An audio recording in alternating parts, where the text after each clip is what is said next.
할렐루야. 우리 하나님께 감사와 영광의 박수 올려드리며 하나님 사랑합니다. 하나님 감사합니다. 시작. 하나님 사랑합니다. 하나님 감사합니다.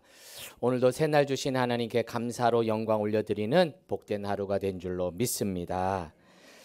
오늘은 태도 6번째 시간으로 마음을 다해 다른 이를 인정하는 태도, 존중에 대해 함께 말씀을 나누도록 하겠습니다. 여러분, 존중에도 여유가 필요합니다. 존중에도 여유가 필요하다. 허역 씨가 지은 책 가운데 나는 그냥 버스 기사입니다. 나는 그냥 버스 기사입니다. 라는 책이 있습니다. 2018년에 발간된 책인데 지금은 절판되어서 저도 중고책으로 구입하게 되었는데요. 이 허역 씨는 20년 가까이 가구점을 운영하다가 그 일을 그만두고 고향 전주로 내려가서 시내버스 기사로 입사합니다. 하루 18시간 운전대를 잡는 버스 기사의 녹록지 않은 삶의 무게, 버스 기사로 살아간다는 것의 의미, 그리고 버스 기사의 시선으로 바라본 승객에 관한 이야기들이 이 책에 담겨져 있습니다. 왜 버스가 늦게 오는지, 왜 기사는 물어봐도 대답도 잘 안 해주는지, 왜 선글라스까지 쓰고 인상을 쓰고 있는지, 왜 승객이 앉을 때까지 기다려주지 않는지, 왜 버스 정류장 박스에 딱 맞춰 서지 않는지, 왜 문을 두드려도 열어주지 않는지 등등, 이 책을 읽고 나면 버스를 탈 때 가졌던 불만과 짜증이 납득과 이해로 변하는 경험을 하게 됩니다. 고된 운전, 노동의 시간을 버티고 버텨내는 이 버스 기사의 삶에 대해 조금은 이해가 될 때 우리는 버스에서 내릴 때 그 기사님에게 존중의 마음을 담아 감사합니다, 감사합니다 라는 소리가 절로 나옵니다. 저도 요즘 버스 탈 일이 좀 종종 있는데 그때마다 탈 때 기사분들 중에 인사하시는 분들이 계시더라고요. 저도 안녕하세요라고 인사를 합니다. 아직 내릴 때에 감사합니다라는 인사를 하지 못하는데 그런 마음을 또한 먹어 봅니다. 존중에도 여유가 필요합니다. 버스 기사로 살아가는 것, 그 일을 하는 것 자체에 여유가 없다 보니, 그리고 승객인 우리들도 여유가 없다 보니 서로를 존중해 주지 못하는 것 아닐까요? 속도를 높일수록 시야는 좁아지게 마련입니다. 삶의 속도도 빠를수록 주변을 보는 시야가 좁아집니다. 그래서 남보다 내가 먼저 이해받고 싶어집니다. 서로 먼저 이해받고 싶을 때 다툼이 일어나지요. 가정에서, 직장에서 이런 이유로 티격태격 하는 것 아닐까요? 조금만 여유를 가지면 주변 사람들을 볼 수 있고 주변 사람들을 돌아보며 그들을 존중해 줄 수 있지 않을까요? 나는 그냥 버스 기사입니다 라는 책에서 또 이런 이야기를 합니다. 친절은 마인드의 문제가 아니라 몸의 문제라는 생각을 많이 한다. 몸의 문제라는 생각을 많이 한다. 그의 말에 의하면 버스 기사는 오전에는 선진국 버스 기사였다가 오후에는 개발도상국, 저녁에는 후진국 기사가 된다는 거예요. 시간이 지날수록 몸이 힘들어지니까, 몸이 지쳐가니까 점점 난폭 운전을 하게 된다는, 처음에는 친절한 마음으로 시작했다가 몸이 힘들어지다 보니 어느 순간에 나도 모르게 까칠해지고 있는 자신을 발견한다고 합니다. 일과 사람에 시달리면 마인드보다 몸이 먼저 까칠하게 반응한다는 것이죠. 우리들도 몸이 힘들면 마인드 컨트롤이 안 될 때가 있습니다. 그러다 보니 이 버스 기사의 상황을 조금은 이해할 것 같습니다. 아마 이런 말 많이 들어보셨을 겁니다. 속도를 줄이면 무엇이 보입니다? 예, 교통안전 캠페인 문구입니다. 속도를 줄이면 사람이 보입니다. 삶의 속도가 빠를수록 사람이 보이지 않습니다. 타인의 아픔에 무심하고 무감각한 일이 반복되다 보면 나도 모르는 사이에 잔인한 인간이 되기 쉽습니다. 우리가 하는 대부분의 후회도 어쩌면 잠깐의 결을도 내지 않는 데서 비롯되지 않을까요? 잠깐의 결을도 내지 않는 데서 비롯되지 않을까요? 존중도 여유에서 옵니다. 삶의 속도를 조금만 줄여보면 어떨까요? 잠깐의 결을을 내서 주변 사람을 돌아보면 어떨까요? 우리 주님도 공생의 기간에 참 바쁘게 사셨습니다. 이것을 잘 표현한 본문이 마가복음 1장인데 마가복음 1장 21절 예수께서 곧 안식일에 회당에 들어가 가르치십니다. 회당에 들어가서 말씀을 가르치시고 29절 회당에서 나와서 쉼도 없이 바로 베드로의 장모의 열병을 치유하시죠. 32절 저물어 해질 때까지 수많은 병자들이 예수께 옵니다. 그것을 다 치유하십니다.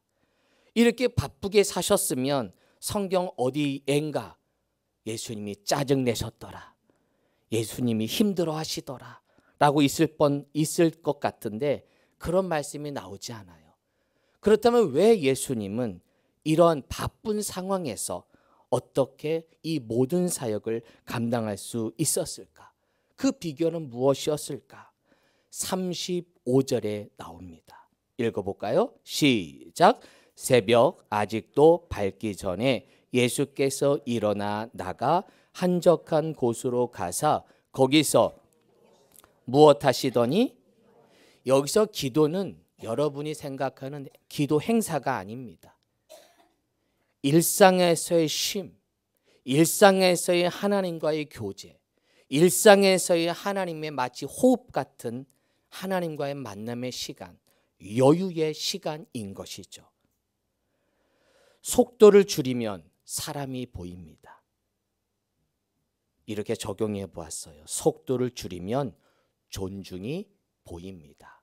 속도를 줄이면 존중이 보입니다. 시작. 속도를 줄이면 존중이. 각자 삶을 살아가는 바쁘게 살아가시고 있지만 여유가 없게 살아가지만 그럼에도 잠깐의 결을, 잠깐의 여유, 그 여유의 시간으로 자녀들을 돌봐주시고 배우자를 한 번 더 돌아봐 주시고 부모, 형제들에게 한 번 더 연락해 주시고 우리 교회 가족들을 돌아보면 어떨까요? 속도를 줄이면 존중이 보입니다. 제가 즐겨보는 음악 오디션 프로그램이 있습니다. Sing Again이라는 프로그램인데요. 지난 Sing Again 시즌 3에서 최종 우승은 홍이상 님이 차지하게 되었습니다. 뭐 아시는 분은 아시겠지만 이 홍이상 님은 이름을 통해서도 느껴지시겠지만 선교사님 아들이기도 하고 마지막 최종 파이널에 이 선교사님 부부가 한국에 오셔서 아들의 공연을 직접 보게 됩니다. 이 최종 파이널 경연에서 이 홍이삭 님이 마지막 경연 때 이탈 2번이나 하게 됩니다. 가장 중요한 1위를 차지하는 그 순간에 높은 고음에서 이탈을 하게 됩니다. 그런데도 이 홍이상 님이 우승을 차지합니다. 그 비결이 무엇이었을까요? 저는 이 비결을 제가 이 홍이상 님의 모든 이 시리즈를 각 음악을 자주 듣습니다. 그럴 때 이 음악을 듣고 심사위원이었던 윤종신 님이 그의 노래를 듣고 한 평가를 알게 되었습니다. 이런 평가를 합니다. 그 진실된 음악에 진심으로 귀를 기울이게 되는 뮤지션. 홍 이상님을 가리켜 그 진실된 음악에 진심으로 귀를 기울이게 되는 뮤지션이라는 칭찬을 하게 됩니다. 홍 이상님의 노래를 통해 그의 음성을 통해 진실된 음악을 통해 진심으로 이 뮤지션을 대하게 된다는 것이죠. 진심은 서로 통한다는 말입니다. 존중은 진심에서 옵니다. 오늘 본문 이야기입니다. 사무엘상 25장을 보게 되면 나발, 다윗, 아비가일에 대한 이야기가 소개가 됩니다. 나발은 양을 깎는 곳에서 조금 떨어진 곳에서 사는 거부입니다. 이때 다윗은 사울 왕을 피해서 도망가는 신세였습니다. 당시 다윗은 군사 600명과 함께 나발의 양떼를 치는 곳에 진을 칩니다. 그래서 나발의 양떼도 지켜주면서 자신도 그곳에서 진을 치고 있었습니다. 훗날 다윗에게는 식량이 필요하였고 나발에게 내가 당신을 양떼를 이렇게 지켜주었으니 나에게 식량을 좀 달라고 나발에게 요청합니다. 당연히 다윗은 나발에게 이런 내가 당신의 양떼를 지켜주었고 당신의 목재를 지켜주었으니 당연히 자신에게 식량을 줄 줄 알았는데 이 나발은 다윗의 요구를 거절하고 그의 이름의 뜻처럼 우둔한 반응을 보이게 되죠. 10절, 11절 나발이 다윗의 사환들에게 대답하여 이르되 다윗은 누구며 이새의 아들은 누구냐? 요즘에 각기 주인에게서 억지로 떠나는 종이 많도다. 내가 어찌 내 떡과 물과 내 양털 깎는 자를 위하여 잡은 고기를 가져다가 어디서 왔는지도 알지 못하는 자들에게 주겠느냐 한지라. 다윗을 무시하고 있죠. 다윗은 나발을 존중해서 그의 양떼를 지켜주었지만 나발은 다윗을 무시하고 있습니다. 이에 다윗은 군대를 이끌고 나발과 그의 가족을 죽이겠다고 출발하죠. 이 소식을 들은 나발의 아내 아비가일이 이 다윗을 중재하기 시작합니다. 그리고는 다윗을 맞이하죠. 그것이 오늘 본문입니다. 18절에서 23절까지 아비가일이 급히 떡 200덩이와 포도주 2 가죽 부대와 잡아서 요리한 양 5마리와 볶은 고식 5스아와 건포도 100송이와 무화과 뭉치 200개를 가져다가 나귀들에게 싣고 소년들에게 이르되 나를 앞서가라. 나는 너희 뒤에 가리라 하고 그의 남편 나발에게는 말하지 아니하니라. 아비가일이 나귀를 타고 산 호적한 곳을 따라 내려가더니 다윗과 그의 사람들이 자기에게로 마주 내려오는 것을 만나니라. 다윗을 만나게 되죠. 21절 다윗이 이미 말하기를 내가 이 자의 소유물을 광야에서 지켜 그 모든 것을 하나도 손실이 없게 한 것이 진실로 허사라. 그가 악으로 나의 선을 갚는도다. 나발에게 지금 화가 많이 나 있죠. 22절 내가 그에게 속한 모든 남자 가운데 한 사람이라도 아침까지 남겨두면 하나님은 다윗에게 벌을 내리시고 또 내리시기를 원하노라 하였더라. 이 이야기를 들은 아비가일 23절 아비가일이 다윗을 보고 급히 나귀에서 내려 다윗 앞에 엎드려 그의 얼굴을 땅에 대니라. 아비가일은 다윗의 마음을 풀어주기 위해 나귀에서 내려 다윗 앞에 엎드리며 얼굴을 땅에 댑니다. 다윗을 존중하고 있죠. 그리고는 다윗의 마음을 헤아리며 아비가일은 다윗을 설득하고 그리고 다윗의 마음이 풀어지게 됩니다. 아비가일의 진심을 다한 중재가 없었다면, 아비가일의 진심을 다한 중재가 없었다면 나발과 그의 가족들은 다 몰살당했을 것입니다. 나발은 다윗을 무시했지만 아비가일은 다윗을 존중합니다. 이후 나발은 하나님의 치심으로 나발은 죽게 되고 아비가일은 나중에 다윗의 아내가 됩니다. 존중은 진심에서 옵니다. 다윗은 아비가일의 그 진심을 다한 엎드림, 그 존중함에 마음이 풀린 것이죠. 제가 좋아하는 교회 표 중에 이것이 하나 있습니다. 한 사람 한 사람이 소중한 교회. 한 사람 한 사람이 소중한 교회. 성도들이 많다 보면 한 사람 한 사람을 놓칠 때가 있습니다. 우리 주님도 어디를 가시나 수많은 사람들이 예수님 곁에 왔습니다. 이럴 때 귀찮을 수도 있고 성가신 존재로 느껴질 때도 있지만 주님은 이 모든 사람들을 무리로 보지 않고 한 사람 한 사람으로 보셨습니다. 그 대표적인 사건이 12의 혈루증하는 여인의 치유 사건입니다. 주님은 지금 야이로의 딸, 회당장 야이로의 딸을 고치러 가는 도중이었습니다. 지금 그 딸이 죽게 생겼거든요. 시간이 급합니다. 부지런히 가고 있는데 갑자기 한 여인이 예수의 옷가에 손을 댑니다. 그리고는 주님은 아셨습니다. 능력이 나간 것을.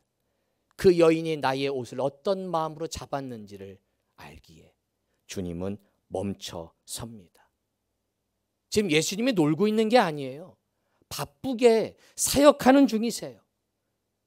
그런데 그 상황에 한 여인의 잡은 그 손을 뿌리치지 않으셨습니다. 뿌리쳐도 됐어요. 왜? 수많은 사람들이 예수님 옷가에 스치고 지나갔거든요.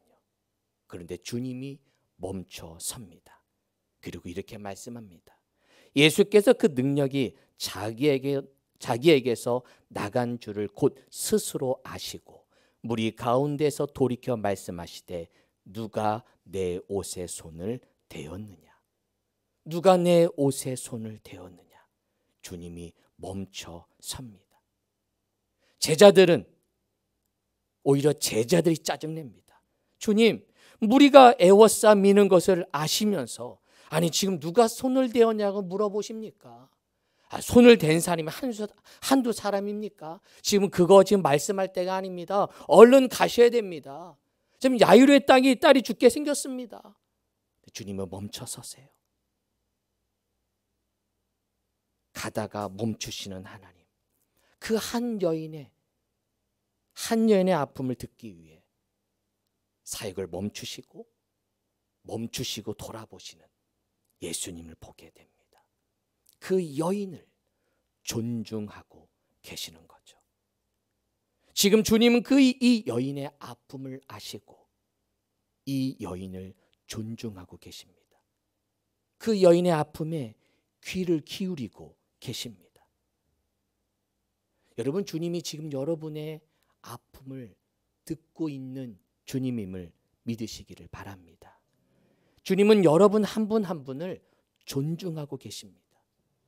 우리는 지금 다 같이 예배하고 있지만, 다 같이 모여 예배하고 있지만 주님은 여러분 한 사람 한 사람을 보고 있다는 사실을 기억하시기를 바랍니다. 하나님은 무리가 아닌 한 사람 한 사람으로 보고 계십니다. 찾으시는 교회 성도들 다 왔네. 이게 아니라 한 사람 한 사람을 지켜보고 있다라는 사실. 여러분을 존중하기 때문입니다. 저도 그런 목회, 그런 교회를 꿈꿉니다. 한 사람 한 사람이 소중한 교회. 한 사람 한 사람을 존중하는 교회, 이런 교회, 우리 찾으시는 교회가 될 줄로 믿습니다. 한 사람 한 사람을 소중히 여기는 우리 교회가 될 줄로 믿습니다. 간혹 이렇게 말하는 분들이 있습니다. 하나님만 기쁘시게 하면 그만이지. 하나님만 기쁘시게 하면 그만이지. 얼핏 보면 믿음 좋은 사람처럼 보입니다. 그런데 조금만 생각해 보면 그렇지 않음을 알게 됩니다. 사람만 기쁘게 하는 태도도 문제이지만 하나님만 기쁘게 하는 태도 역시 문제일 수 있습니다. 하나님 앞에서 떳떳하면 그만 아니냐라고 말하는 이른바 믿음 좋은 사람이 나타나면 다툼과 분란이 발생합니다. 다른 사람 말에는 귀 기울이지 않고 자기만 옳다고 밀어붙이기 때문이지요. 믿음은 당당함이지 막무가내가 아닙니다. 믿음은 당당함이지 막무가내가 아닙니다. 하나님을 기쁘시게 한다는 말을 우리는 간혹 사람은 기분 나쁘게 해도 돼, 사람은 기분 나빠도 상관없어 라고 오해할 수가 있습니다. 아닙니다. 하나님을 기쁘시게 한다는 말 속에는 하나님이 부르시고 하나님이 만나게 하신 사람을 존중하라는 의미도 담겨져 있다는 것입니다. 이것을 말해주는 말씀이 마태복음 10장입니다. 읽어볼까요? 10장 너희를 시작. 너희를 영접하는 자는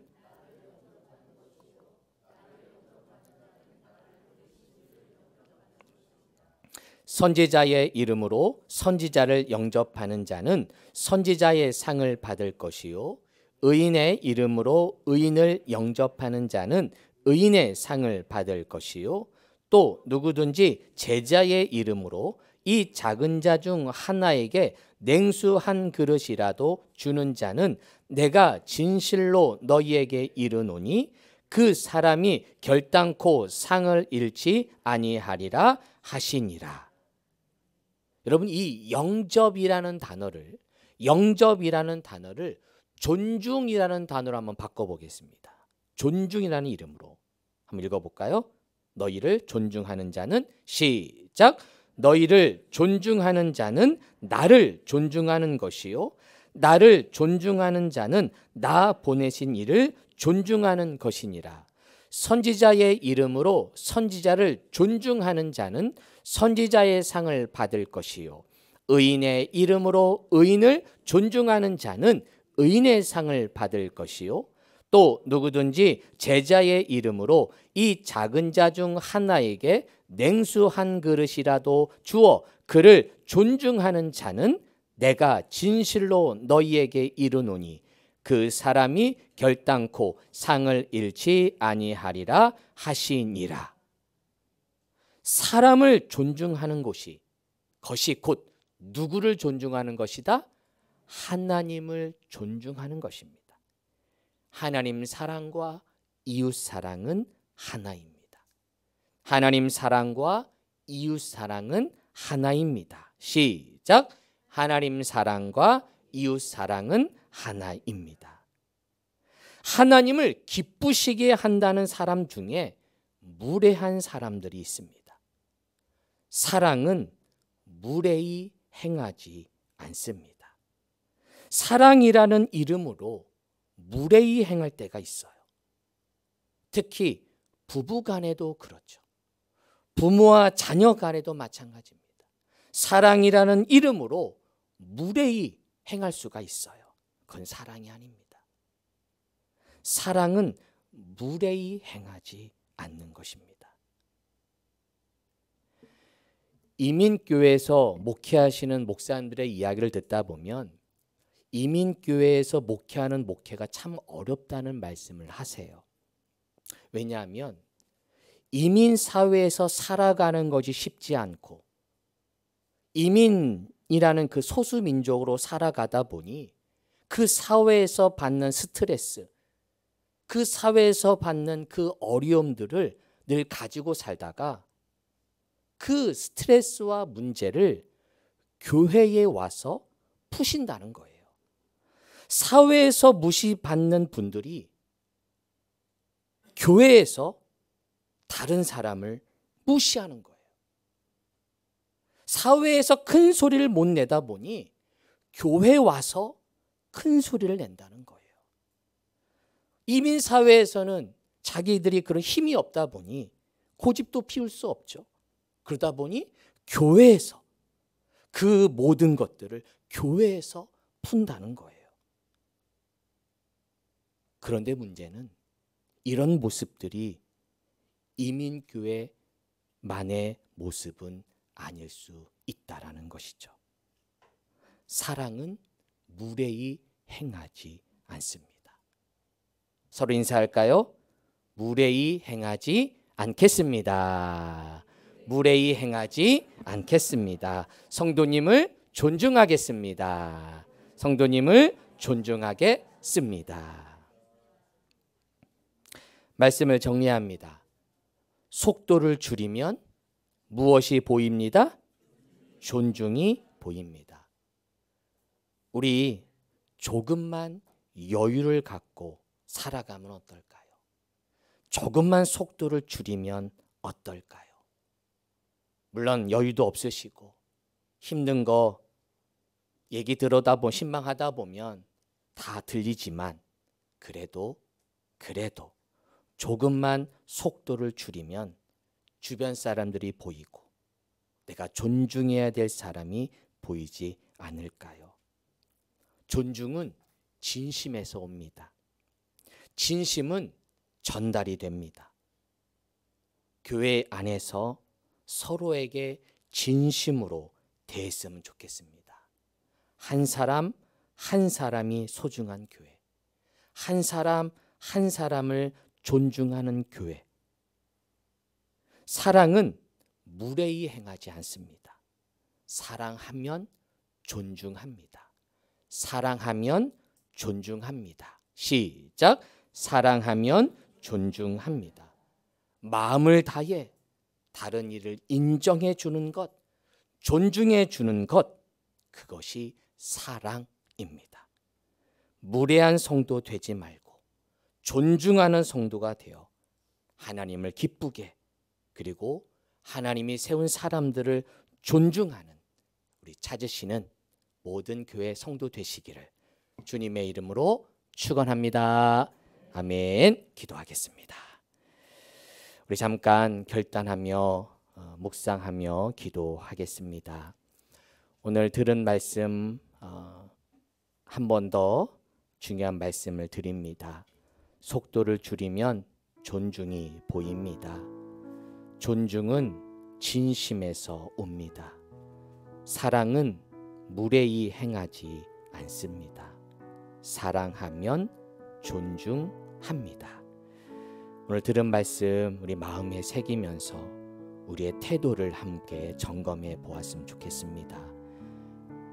우리가 얼마만큼 존중하며 살아가고 있는지, 하나님이 세우신 사람들을 우리가 얼마나 존중하고 있는지, 작은 자 중 하나에게 냉수 한 그릇이라도 주는 자는 결코 상을 잃지 아니하리라. 그 자에게 존중할 때 하나님을 존중하는 거라 말씀하셨습니다. 오늘도 내가 하나님을 존중하며 우리 믿음의 성도, 믿음의 가족들을 존중하겠습니다. 일터에서 만나는 사람들, 우연히 길에서 만나는 어떤 사람이든 그들을 내가 존중하는 삶을 살겠습니다. 그런 존중의 마음을 달라고 우리 잠시 묵상하며 결단하도록 하겠습니다. 기도합니다. 하나님 잡아주옵소서. 존중의 마음을 허락하여 주셔서 진정한 하나님의 존중의 마음이 우리 마음에 가득할 수 있도록 축복하여 주옵소서. 하나님 사랑합니다. 하나님 감사합니다. 내가 존중하겠습니다. 내가 주님을 사랑하겠습니다. 주님, 무례히 행하지 않겠습니다.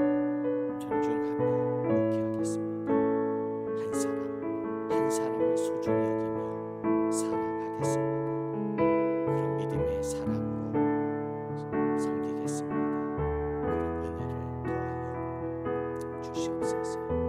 더 존중하며 살게 하시고 우리 성도들 서로 사랑하며 서로 존중하며 누구를 만나든 사랑하며 섬기는 우리들 되게 하여 주옵소서.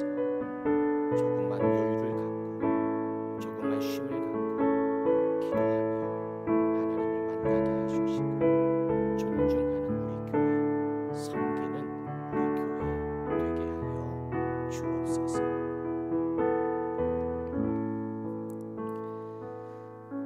하나님, 마음을 다해 인정하며 존중하겠습니다. 오늘도 말씀을 통해 우리의 태도를 보게 하시니 감사합니다. 속도를 줄이고 진심으로 무례히 행하지 않고 내가 존중하는 태도로 삶을 살아가겠습니다. 예수님의 이름으로 기도합니다. 아멘.